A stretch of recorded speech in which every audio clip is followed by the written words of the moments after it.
Looking to sound like you know what's going on in the world? Pop culture, social strategy, comedy, and other funny stuff? Well, join the club and settle in for the Jeff Dwoskin Show. It's not the podcast we deserve, but the podcast we all need, with your host, Jeff Dwoskin. All right, Tim. Thank you so much for that amazing introduction. You get the show going each and every week, and this week was no exception. Welcome, everybody, to episode 90 of Live from Detroit, the Jeff Dwoskin Show. As always, I am your host, Jeff Dwoskin. Great to be back for another episode of podcast goodness. And this one is chock full of goodness for you.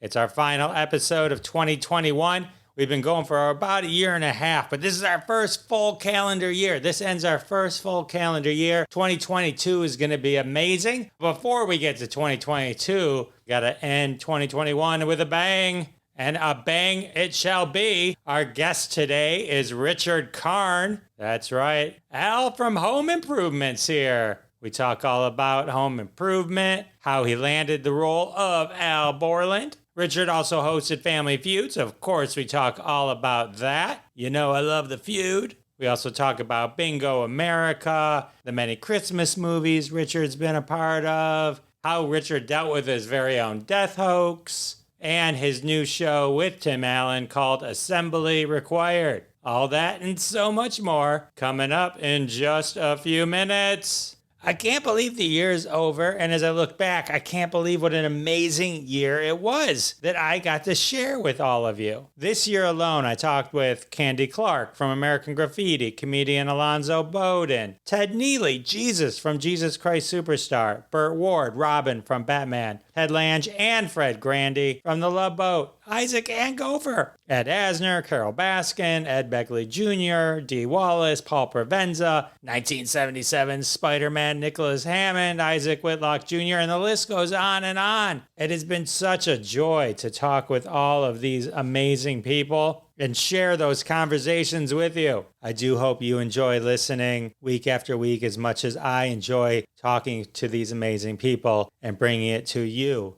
week after week. 2021 was awesome, but cheers. Here's to an amazing 2022. We've got a lot to look forward to on the show, and I'm excited to share it all with you after the new year. If you're like Jeff, some of those names sound amazing, but I must have missed the episodes. No problem. They're all available. Head over to your favorite podcast app, Good Pods, Apple, CastBox, whatever you use is fine. Just go to it. You can go. I don't know where to. If you don't know where to go to jeffisfunny.com, and there's a link that says follow my podcast. And it lists all the podcast apps. It'll link you right to it. If you want to do Spotify, Audible, whatever. You do you, boo. Sign up, follow, tell all your friends. I appreciate you.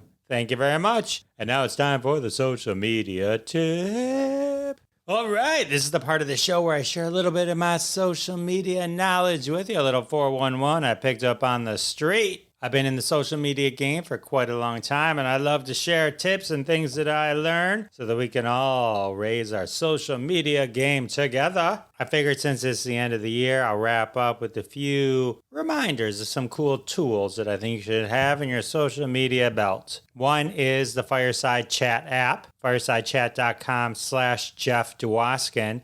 You can get access to all the Crossing the Stream live episodes we do every Wednesday, 9:30 p.m. Eastern Time. Come listen, join the show, and get inspired to start your own. Once you're a creator, you can start your own weekly, bi-weekly, monthly show on the Fireside Chat app. Another way to really get yourself out there is Instagram Reels. You can save a reel and then repost it on TikTok if you want. But I think Reels is magic. I don't have a huge Instagram account. Subtly, I'm saying, hey, everyone, go follow me on Instagram at Jeff Dwoskin Show. But seriously, I am being serious, but do that. But then also post Reels. Reels are amazing. I get thousands of views on my Reels, way more than I get on my posts. There's something about the live video nature of it that I think attracts more people. So check that out. And of course, the final tool in your belt to end 2021 and launch 2022 with full social media guns a-blazing. Grab the hashtag Roundup app. It's free, totally free. Android phones, iOS phones. Grab it, play along. You know I read all the tweets at the end of the show. I'd love to read one of yours one day. Between Fireside Chat app, getting active on Reels, and downloading the hashtag Roundup app, I think that's enough for you to finish off the year with.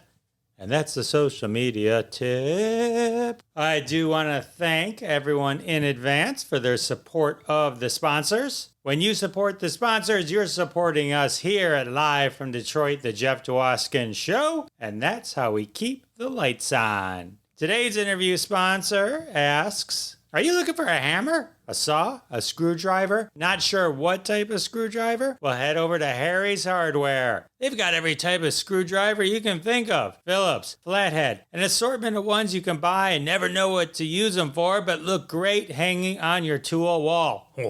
This holiday season, it's never been a better time to buy a leaf blower, roof rake, or a variety of nuts and bolts that will never be the ones you need when you need them. But that's why Harry's Hardware is open 24 hours a day. Head on over to Harry's for all your hardware needs. All right. I never have the right stuff. Never have the right stuff.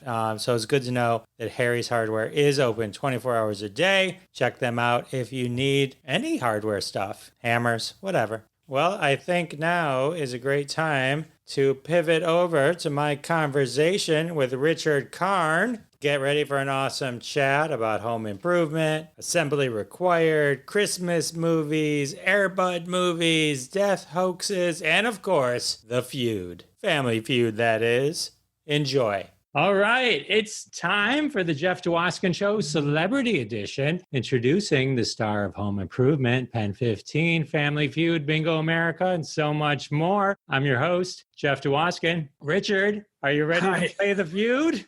Do you know how long ago that was? Holy smokes, I think that was like 2005 or 2006. It was a long time ago. You had a good run there, though. I did. I had a great time. That was so much fun. And I almost didn't take it. What would have kept you from doing that? I didn't think of myself as a game show host. Bottom line, it was just such a weird kind of a thing to do. As soon as I turned it down, my agents got on the phone and said, Richard, yeah, you've done family movies, you've done family TV. This is just another family show, that you should consider. And, I grew up watching Richard Dawson. And so I knew how the show worked. I'm glad they talked me into it because I really had a great time. Yeah, Family Feud is interesting. I grew up on Richard Dawson, and he made it iconic, like kissing all the women and all that kind of stuff. But yeah. I think it's interesting how they've continuously changed the hosts to kind of give it that new vibe. They kind of made a point of it. They signed us to 5-year contracts and then changed us out after 4 years. Do you like Steve Harvey? How do you feel he's doing?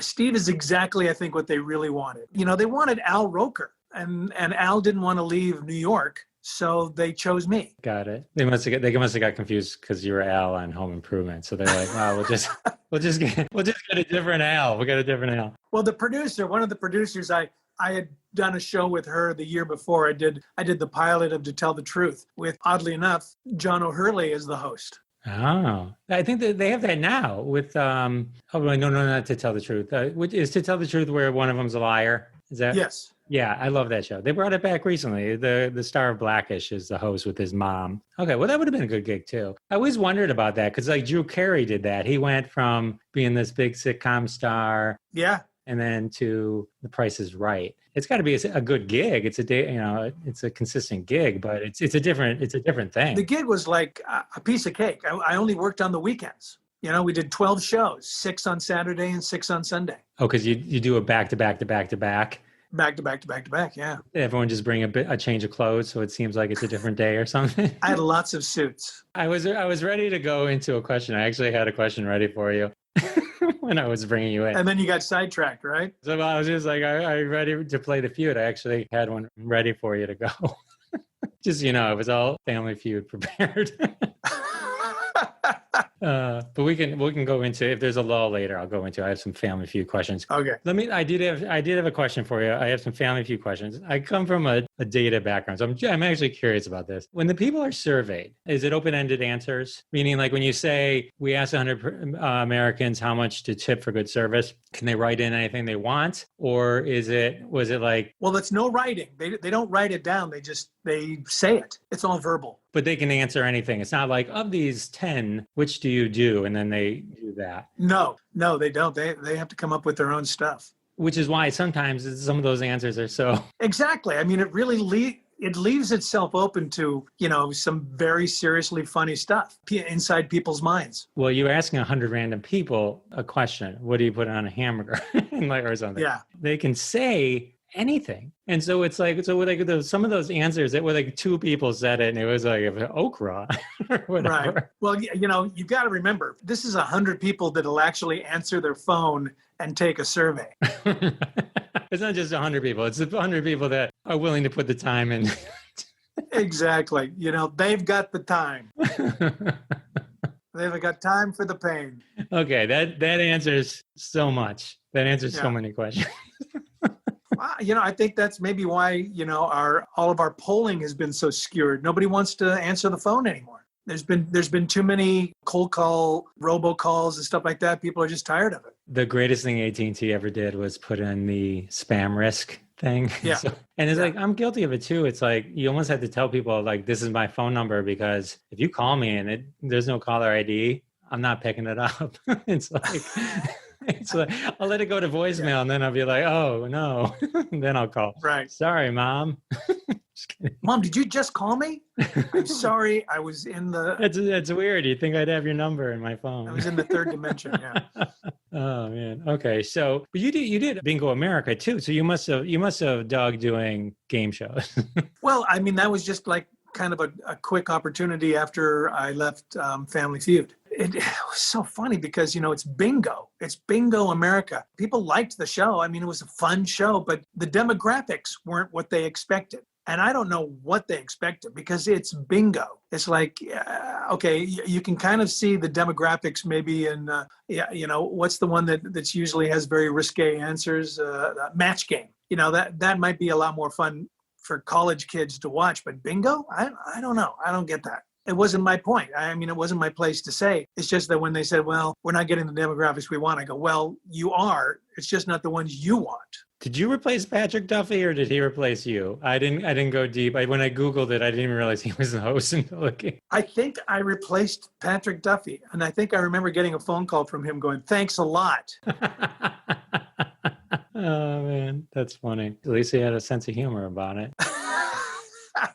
Because you're like saying, don't wait. Same thing happened to me when I was on The Feud. I get a call one day. It's like they're moving on. Well, they gave me an out. They asked me if I'd like to do the next season and not take the bump that I got in my contract. I got a 17% raise in the 5th season. And they go, well, would you, if you didn't take that, would you mind? I go, well, we did that 4 years ago. Let me ask you a question. Are the ratings up? They go, yeah.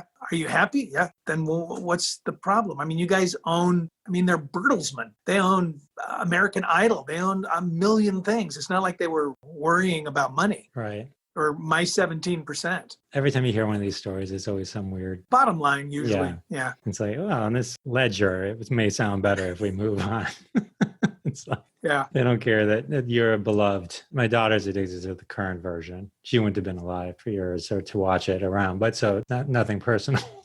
She loves Family Feud. Well, it's a funny show. It's a fun show. It's you can play along with it. The answers are hysterical. And, Steve Harvey, he's a stand-up. He'll go a lot more for the jugular than I ever felt like I should. I didn't want people to get embarrassed or be closed down or anything like that. I wanted them to have fun. So I didn't call them on a lot of things, which I could have. Were there ever times you just broke though? I mean, you're just... Yes, I mean, there are, because the answer was so absurd. I'm going, really? Is that what you think? They probably panic, right? They got like seconds, right? And they got to just come up with something. I mean, it's the perfect game. It's, out of all of the games out there, it's the most fun. I mean, there are shows out there now where you actually have writers that can write some of the jokes. Can't write jokes for this because you don't know what's going to happen. Right. And it pretty much writes itself, probably for the most. It's like improv. And that was scary because I hadn't done that before. This was the closest I'd ever gotten to doing stand-up.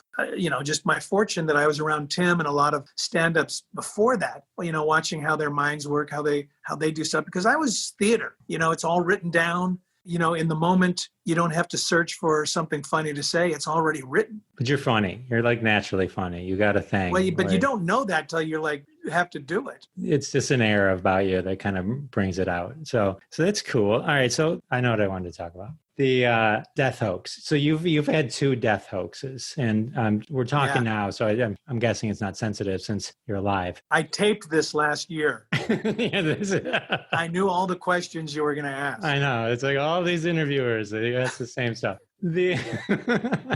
What's it like to wake up and like? Well, I never see it. I mean, I'm never the first one to see it. I always get somebody, calling up and go, "Are you okay?" Oh, thank God you answered the phone. We thought you were dead. I'm going, oh, really? Okay. Well, this last one was a weird one because it was like a Republican fundraiser. I mean, if you went down to the bottom of whatever this was, it was actually raising money for the Republican Party. Oh, and somehow they thought they could pull in some cash by saying Richard Karn has passed away. I guess there's money in that. I don't know. Oh, I feel so bad. Okay, I'll give some money to Trump. Ooh. All right. Well, it's got to be horrible for the certain people. Did you ever see? Did you watch Schitt's Creek at all? We tried. I love all of those actors, but I didn't like the show for whatever reason. There's one episode where the Moira character, Catherine O'Hara's character, has a death hoax. Well, I wish I could have watched that one. That would have been fun. So I wanted to know if you had this type of experience where like everyone thinks you're dead and like you take a moment to just kind of see what nice things people are saying about you. You know how everyone goes to Twitter, right? Tim Allen went to Twitter and tweeted this about Richard. You know what I mean? Because she walks in on them in this one scene and they're all talking about her. And then they look up and realize she's alive. And she's like, go ahead, keep going. No, go ahead. I want to hear this. I won't be around next time. Before my mom passed, she would always say, like, I would want to go to my own funeral because I'd want to see who shows up. I want to hear what they say about me. Yeah. Oh. Not all of us are given that gift of a hoax. No, you can do it in film and TV, though, and spy novels. I don't know if you've ever met Paul McCartney, but there's something you have in common right there. You can talk about that. True. Although I never took pictures barefoot. So here's a question for you, home improvement related. You have anniversaries and you send people anniversary gifts. You have birthdays, you send birthday gifts. Do you send Stephen Tobolowsky a gift basket every now and then and just thank him for whatever kept him away from home improvement? No, but I will tell you, I met him. I ran into him at Art's Deli. Okay. We're going for lunch and I see him sitting there having lunch and he was by himself. And I went up to him. I felt compelled to go up to him and I didn't know what I was going to say. And he looks up and he goes, oh my God. I wish I had taken that job. And I go, I just want to thank you for not taking that job. I really appreciate it. And he didn't take it for like a long time because I was only going to do the pilot. And then once the pilot was done in April, he had until July to come back and do the first show. And he got another movie. And he took the other movie and they call me back and go, well, we need you for maybe the first, 1 or 2 or 3 episodes. And I went, I am happy to oblige. I am so happy to oblige because I know the producers. I had met them 6 years before in Indiana doing a playwrights conference. So I knew these guys, aside from ever working with them that much. They asked me if I wouldn't mind doing the first few episodes. And I go, absolutely, because, my wife is pregnant now. We've moved from New York to Los Angeles and now we're starting a family. And we don't really have regular jobs. We're actors for hire. It all worked out. That's cool. Well, God bless his popularity, I guess. He never stopped working. I mean, he's always done something. Sometimes you just think it's just the universe kind of putting things where they should be. Yeah. Oh, my gosh. Your dynamic with Tim on that show was so good. I can't imagine. Well, when you're trying to figure out how to put characters together and how to write the characters, what they wanted was somebody that was older, taller, a Mutt and Jeff, a very different sensibility from Tim, because these guys knew me they felt I was too much like Tim. I was, similar size, similar age, similar kind of comic sensibility or whatever. Although once you put us on tape, we went in opposite directions. And I'm an actor. I wasn't me. I wasn't playing me. I was playing Al. Well, it worked. At what point your catchphrase, I don't think so, Tim, which I think came out early, were oh, you delivered that so well. That just became a thing they kept doing. Everything becomes a thing. Everything becomes a thing. Everything. We rehearsed the pilot for 10 days, almost 2 weeks. And because I wasn't going to be the character they were going to continue on with, I came out, they kind of wrote my role down a little bit, made Tim talk more of the show, and I was just kind of in the background, but I still walked out there as his assistant. And we would rehearse it, and I'd walk out. I didn't think anything about it until we had an audience. And now all of a sudden, we have an audience sitting there watching us. And like a little play. So when I walked out there and he introduced me, I felt like I should acknowledge the audience because we're not saying that there isn't an audience. We're saying there's a Tool Time audience. Right. So I walked out there and I just kind of went like that. The salute. And the next week, Al's does his salute. And I go, what's his salute? Can you fill me in on that? He says, well, you did it last time. I go, I did. We hadn't seen the show. I go, what did I do? Go, well, you went like this. And I went, oh, okay. All right, I'll do my salute. And, and that was the thing. Now, the I don't think so was like second or third or somewhere early on where I was still not a cast member. I was just a guest star. I was minding my P's and Q's because I knew I was there to support Tim. I wasn't there to, become a star and be on the show. I was just there to field his humor, so he's like, going, hey, Al, do you think they call it molding because it's been in the refrigerator too long? And, he gets a laugh and I just let him have that laugh. I wasn't going to step on the laugh. And I just look at him and I'm about to say my next line. And right before I'm about to say it, there's another laugh. There's another laugh of me just looking at Tim, like, you dumb head. And so I went, oh, well, that's nice. I hope they don't feel like I'm milking this or anything like that. This is all going in my head. And then I went, I don't think so, Tim. And that got a laugh. All the rest of that day, the writers and producers would walk by me and go, wow, you did yourself a favor. You'd really, and I had like 2 lines. And one of them was, I don't think so, Tim. But that moment, that exchange where the audience kind of knew who we were before we knew who we were, cemented in their minds that they saw something that they could write to. They saw a relationship that they enjoyed. That's awesome. Yeah, because real chemistry, as great as Steven is. Well, that would have been something else, I'm sure. I mean, right. Maybe it went to. You don't know. But I had nothing. I had no ulterior motive. I had no, agenda. I was just there for Tim. I was throwing up those big old grapefruits for him to hit out of the park. It was just that natural charisma coming through. You can't apologize for that. And I count my blessings every day that something like that happened. However, I spent 11 years in New York being an actor, doing theater, a year and a half in LA before I got this job. I had more than my 10,000 hours to get to where I needed to get. When the moment happened, when the opportunity came, I was able to do it. Not overdo it, just do it. Right. You delivered and you just kind of sat there going, yeah. Oh, did I just do something? Knowing in your head, I just did something.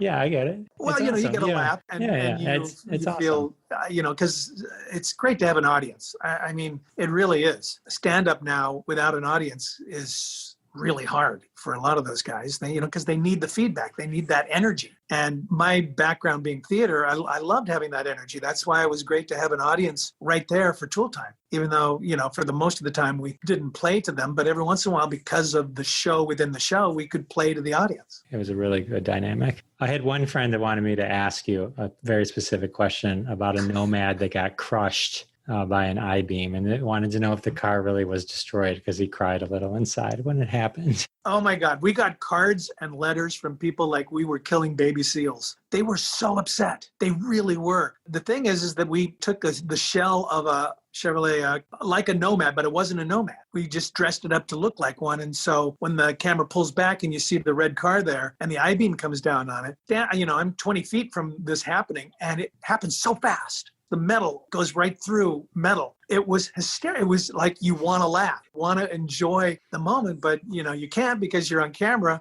and it has to be something else. And you're really only going to do it once. You can't okay, let's do that again. You can't. That moment has happened. That is so funny. All right. Well, he will appreciate that. And he thanks you through me for answering. Well, it was a station wagon, it's like, but the Nomad has mystical powers or something like that because it's something a lot of people, really covet and remember with fondness. One of my fans wanted me to ask you if you ever dated one of the Tool Time girls, but I think you were already with your wife. Yeah, I was married. When I got the job, we were married 6.5 years at that point and pregnant. First couple of seasons was Pam Anderson. Right. And then Debbie had been on the first season as another character. She was Kiki von Herstenweiler Mueller or whatever. When they were looking for the next Tool Time girl, producers wanted a girl next door. They wanted somebody, that didn't have the background that Pam did. They didn't want a centerfold. Tim wanted somebody that could be on a calendar girl, so he wanted that. And they wanted something else, and they didn't really communicate that to each other. And so they had hundreds of people come in. I went up to Carmen, one of the producers. I went, Carmen, what about Debbie? He goes, oh, well, we saw Debbie, and well, she wasn't right. I go, what do you mean she wasn't right? She's perfect. I mean, Tim really wants somebody that can be on a calendar.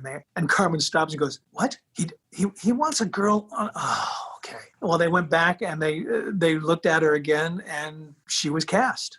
And it was perfect. It was the perfect of both worlds. That was after Playboy for Pamela, and then she left for Baywatch. She left for Baywatch. Okay. Mainly because she knew that the Tool Time girl wasn't going to do a lot. And she really wanted to do a bunch of stuff. Right. She had aspirations, and that helped. That was a world audience at that point. I mean, Baywatch was worldwide. So right. Stay a Tool Time girl. Or go running in slow motion in a red bathing suit full time. It's an obvious choice. Perfect. Obvious. I mean, she was very popular as a playmate, but she was just to know someone before they actually explode, because explode, yeah. Yeah. Well, that's not something that you are taught. Think about what fame is or what being recognized is, and it's one thing, but then when it's actually happening, it becomes way more personal, and depending on how you feel about it, it's either invading your life or you're happy that it's happening. Some people that just get upset that someone has come up to them at the restaurant. I decided early on that, if I was going to be upset, I was going to be upset all the time. It's like, why do that? So let's just take care of it, move on. If you can see, I'm wearing a Detroit Tigers hat. Nice. Tim's a Michigan boy. So he is a Michigan boy, but a Colorado boy also. But he's got a place up on one of the lakes. But Home Improvement took place in suburban Detroit. So, right. So yeah. I love that. I always love Dave Coulier wearing the Red Wings on Full House. It's always cool when Detroit gets represented. Hey, I did a show called The Detroiters. Oh, I was going to ask you about that. I love that show. I was so upset when that got canceled. That was such a funny show. It was very fun. And I had to play myself. Thank God I had the 4 years of playing myself on Family Feud before I had to do that. Because playing yourself is like a whole nother world. It's a whole different thing. Is it a version of yourself though, right? You're like, I would never say that. Who wrote this crap? No, I was kidding. Well, that's the thing. It's like, it's me being host of the D Awards, the Detroit Awards for the advertising. And so what I'm saying would have been written by somebody as far as that's concerned. So it was me playing a host. I always wondered what people outside of Detroit or outside of Michigan watching that show thought of it, because there's a lot of inside jokes. Right. Being from Michigan, all of those things were like real local commercials that they were spoofing and things that they were doing. So to us, it was like, oh my God, this is like hilarious. And all of the other commercials were voiceovered by Kid Rock. That's very funny. I'm sure every city has a thing. We have a very famous Detroit Zoo commercial, and we have a famous Melfar Superstar, and like all these things, and they would mock all those. And it was just so funny. I was like, kills me when a really good funny show gets canned. But yeah, okay. Well, thanks for bringing that up, because I was going to ask you about that. I did want to tell you, I worked with Tim Allen once we did a fundraiser together. It was like one of his big returns to stand up. It was a while ago. And I don't know, like the best compliment I ever got was after the show. I was leaving and they were all on stage doing press, and Tim Allen's mom came up to me to tell me how good she thought I was. And I was like, aww. And to this day, I was just like, anytime I go, the greatest compliment I ever got was Tim Allen's mom. Because if the mom tells you, right. it's special. You know it's special because a mom ain't going to lie to you. She didn't have to. So let's see what else. I noticed you have a few Air Buddy movies. What's it like working with all the dogs? I did. Those were fun. I replaced Gregory Harrison played the dad in the first one, and then apparently he didn't want to do the next one, so I did like the next three. The guys that did the Air Buds, they also did some shows with a monkey. And I did one of their monkey shows, MVP, Most Valuable Primate, which was also fun, and those were all filmed up in Canada, either Toronto or Vancouver. And then, so you've done a lot of Christmas movies by coincidence, or just do you have a love for Christmas? You just love doing those? Is it just? I think it's a coincidence, but they're always family friendly. Hallmark does 40 Christmas movies a year. Lifetime does 40 Christmas movies a year. So there's a lot of Christmas stuff out there. And once you get in that they okay certain actors they're fine with, because Hallmark doesn't really want villains. They want some obstacles that they have to get past, but they don't want people that are too mean. Otherwise, people will change the channel. Got it. Well, you are not mean at all. You're one of the nicest. No, but I played a Hallmark villain where I bought the Christmas town from the girl who was living in New York and wanted to get back to New York, and then realized that the Christmas town was something that she really didn't realize, how many people it affected, and that she loved it, and there was a love interest, and then she wants it back, and I charge her like 3 times the amount. That's about as evil as I get. That's as evil as Hallmark will get. It's so funny. Let's talk about Last Man Standing. When you guessed it on there and you walk out and mention his 3 boys, and he goes, no, it's 3 girls. I swear it was 3 boys. I love when TV shows go meta like that and reference other shows like or relationships like that were from before. Were those? Yeah. It's so funny to me. It's so funny. Well, the thing is that character wasn't written to be me. Wasn't written for me to play it. I think my agents submitted me. And then the producers of Last Man saw that. They went, oh my God, we've got Richard. So they rewrote it. They rewrote a little bit and they added the kids line and this and that. And they held me backstage. I couldn't come out before the show. Everybody introduces everybody, but they kept me back. And then when I entered, there was like this gasp that the audience went, oh my God. And they were cheering, and it went on. And I felt, it was cool, but after a while I felt a little embarrassed, and I just started the scene. Afterwards the writers came up to me and they went, why did you stop? They were loving you. It was good. I know, but it was going on. Well, we could have edited that out. And I went, oh, yeah, okay. But I don't know. I just felt it had been enough. It's funny. It's so funny. And then you have a new show on the History Channel, Assembly Required. Assembly Required. And it's a reality show? Yeah. Oddly enough, it's something Tim and his daughter, Katie Fox, is one of the producers, his daughter. They've been working on it for a little while, and then they brought me in to co-host with Tim because I think Tim didn't want to do any of the hosting heavy lifting. I think he likes the idea of just sitting back and being Tim. It worked out. All that chemistry came rushing back. It was like getting back up on that bike again. It was fun. That's awesome. That'll be fun to watch. Well, it'll be something different because the History Channel does have these shows like Forged in Fire and, maybe some of the cooking shows like that, where the hosts are, they're amusing, they're funny, but nothing like what Tim and I are. That's a whole nother realm of what's going on because of our history. So the idea of the show is it's builders are tasked to fix household items. Yeah, in a way. We send them a box. Okay. They have 90 minutes to build what's in the box. We don't tell them what it is. They have to figure it out. But, they're very good builders, so most of the things are self-evident like that. But we break something that's in there, so they have to work with something that's broken. They have to fix it. And after 90 minutes of the 3 contestants, we have to choose one that didn't make the cut. And the other 2 will go on to the other half of the show, where they'll have 5 days to build a bigger crate of stuff that we send. And then they incorporate the smaller build into the bigger build. Okay, so it's like Chopped, but with constructions. Yeah.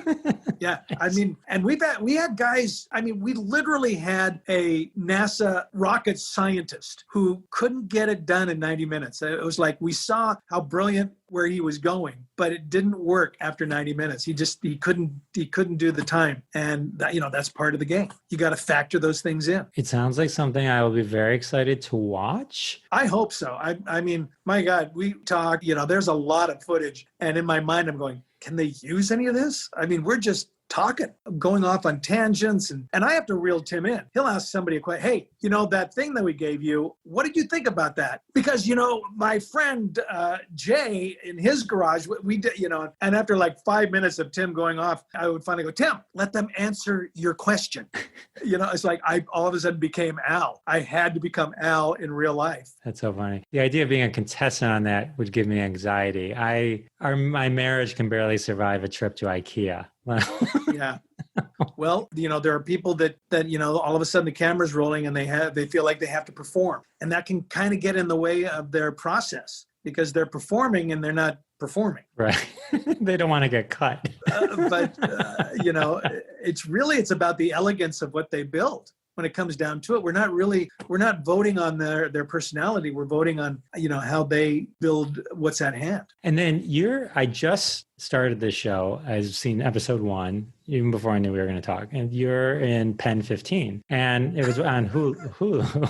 I got into the first episode. It was one of those things where I think we put it on pause for a second because it was so real. The anxiety of like being back in middle school. It was like... It is very uncomfortable. It's uncomfortable humor. It was hard to watch. It was like, but in a good way where my wife was like, I can't watch it. I'm having anxiety attack. Well, in a weird way, that's why we never watched Curb Your Enthusiasm, because it's very uncomfortable. It's funny, but, watching it with your wife, you just go, okay, we don't want to watch this. That's how my wife feels about Curb Your Enthusiasm. I haven't seen it in a while, but like when I did watch it, I was into that. Yeah. But yeah, it's one of those things. It just either hits you right or it hits you wrong. True. And I don't think I came in to like the 4th episode of Pen 15 into the season. Yeah, I haven't got you yet. But her real dad is a world-class drummer.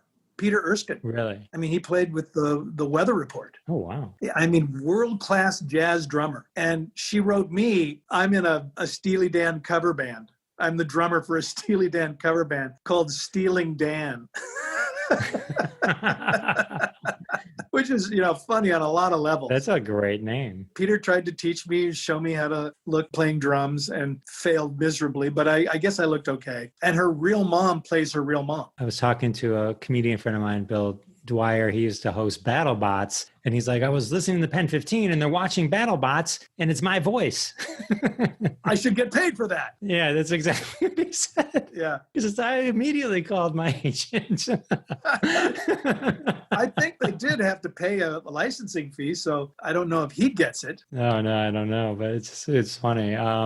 There's definitely buzz on that show because I had heard people talking about it and then I wanted to check it out. Well, what was great about doing that show was that the girls knew each other from school, from NYU. They went to NYU together. So they would do the scene, but they would keep going. They would just, off the top of their heads, just continue scenes and see where they might go, whether it's usable or whatever like that. And they encouraged me or the other actors they were fine with anything that we wanted to say or come up with. There was an episode where we're at the dinner table. She goes, that's bullshit, to her brother. And I go, what did you say? As the dad. Says, what did you say? She goes, nothing, bullshit. And the brother's going, no, she didn't. She said, bullshit. Hey, and I go, go to your room. And she's supposed to go to her room. She goes, no. I go, go to your room. We'll talk about this later. She goes, no. I'm thinking, well, what do you do? Well, as a parent, it's like the unknown. I took out the old, I started counting.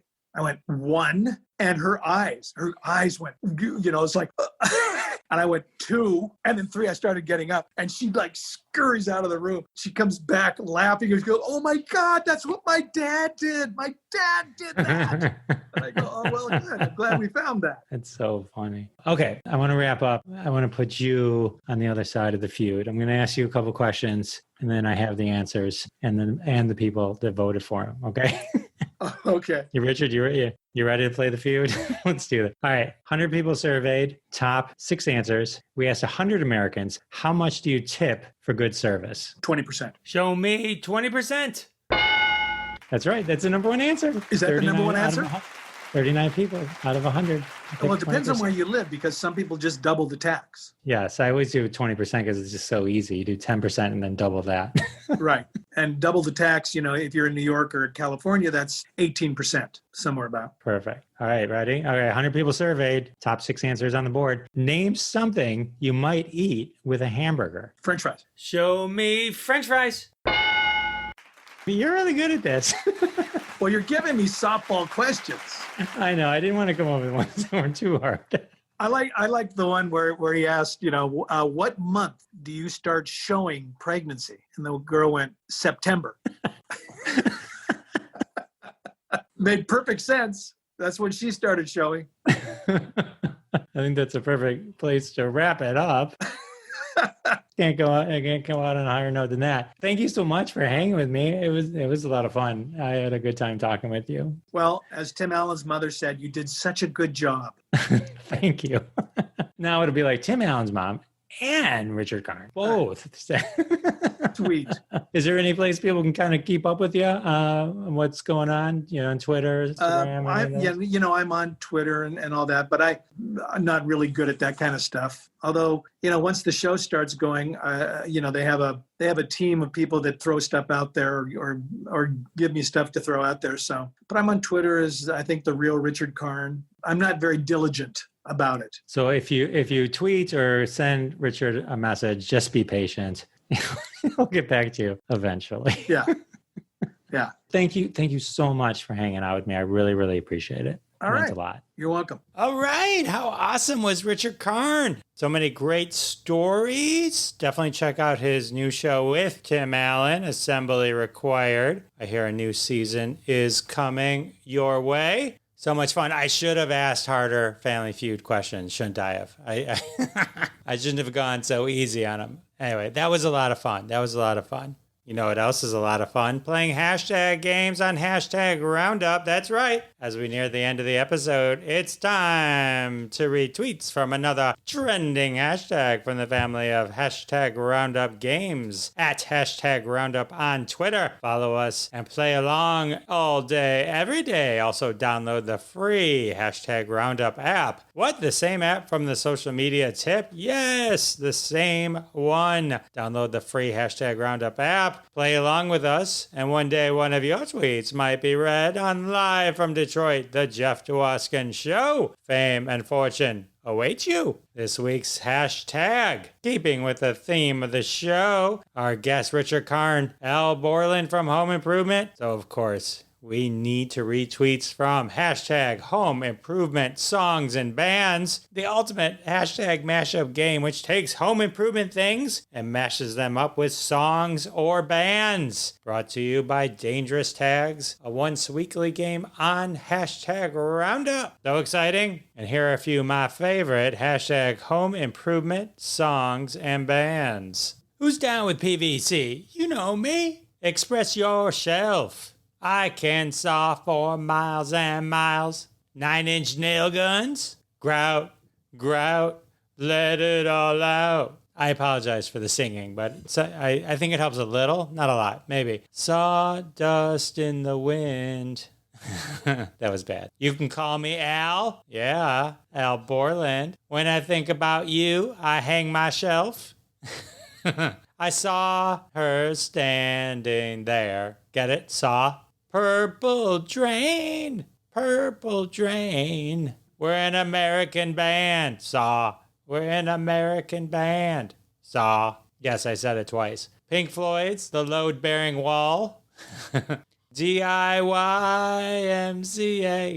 Didn't we almost have a wall? That was, sorry, my singing is not helping, I know. Ricky, don't lose that lumber. These are all really great hashtag home improvement songs and bands. Tool time in a bottle. Handyman. The handyman can cause he makes a da da da da da da da da. I didn't have other words. Backsplash fever. This land is Borland. This land is your land. Da da da da da da. Way to tie into the home improvement theme. Hip to be Builders Square, the Huey Lewis classic, and our final hashtag home improvement songs and bands tweet. Roof, there it is. Roof, there it is. All right. Those were awesome hashtag improvement songs and bands tweets. As always, they are retweeted at Jeff Dwoskin Show on Twitter. Hunt them out, retweet them, show them some love. Well, that's it. The hashtag reading's over. The interview's over. I guess we're at the end of another episode. We have reached the end of episode 90. Can't believe it. And we've reached the end of 2021. You may still have a few days left depending on when you're hearing this. I've enjoyed spending this year with you. I'm looking forward to 2022. Thank you to my special guest this week, Richard Karn. And of course, thanks to all of you for coming back week after week. I can't thank you enough. It means the world to me. And I'll see you next time. Rather, I'll see you next year. Thanks so much for listening to this episode of The Jeff Dwoskin Show with your host, Jeff Dwoskin. Now go repeat everything you heard and sound like a genius. Catch us online at thejeffdwoskinshow.com or follow us on Twitter at Jeff Dwoskin Show, and we'll see you next time.